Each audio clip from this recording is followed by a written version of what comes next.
English literature. Today's topic is kingship from 450 to 1066 Anglo-Saxon period. Before venturing into the literature, we must have a look at the Old English kingship. How the kingship, how the rule of monarchy started in English soil. Old English period started from 450 AD and extended to 1066 AD. Actually, it was a period of Anglo-Saxons and Jutes. They built 7 kingdoms: Kent, Essex, Sussex, Wessex, East Anglia, Mercia, and Northumbria. This is combinedly called heptarchy. It is a Greek word that means rule of 7. These 7 kingdoms fought among themselves for supremacy. Sometimes 2 or more kingdoms joined under one ruler, but most of the time they kept on fighting with the other for the dominion.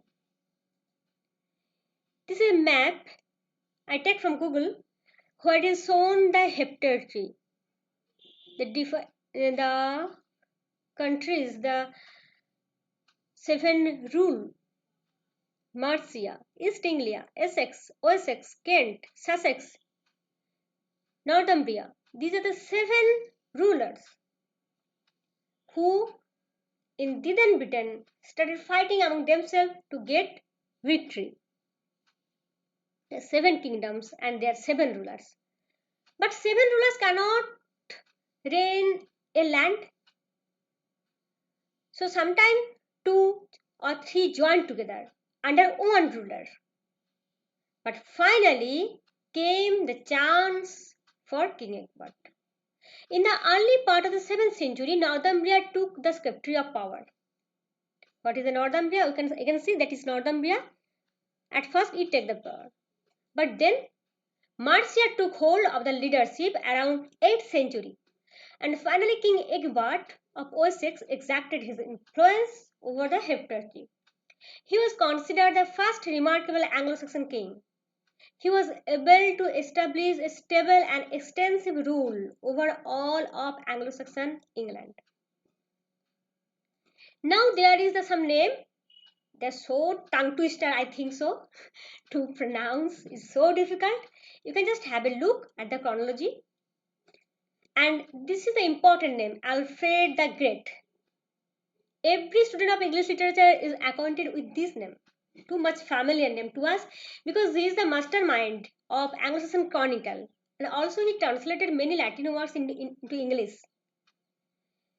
Though he has to fight with the Viking attack continuously, but in the meantime he patronized the Anglo-Saxon literature and give the inspiration and encouragement to others to write.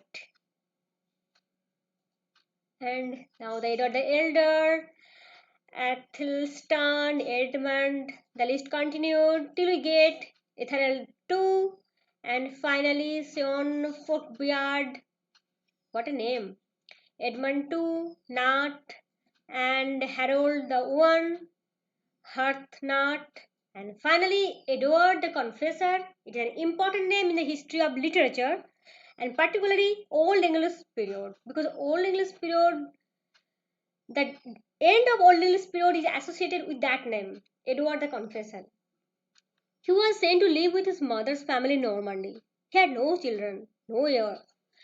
His childlessness led to Norman conquest, as William of Normandy believed that he had been promised the throne by Confessor. Now, Edward the Confessor on his deathbed gave his throne to Harold, though it is said that he promised the throne to Normandy. So, that break of promise, and William of Normandy get angry. He claimed the same right, and in the Battle of Hastings, Harold was defeated.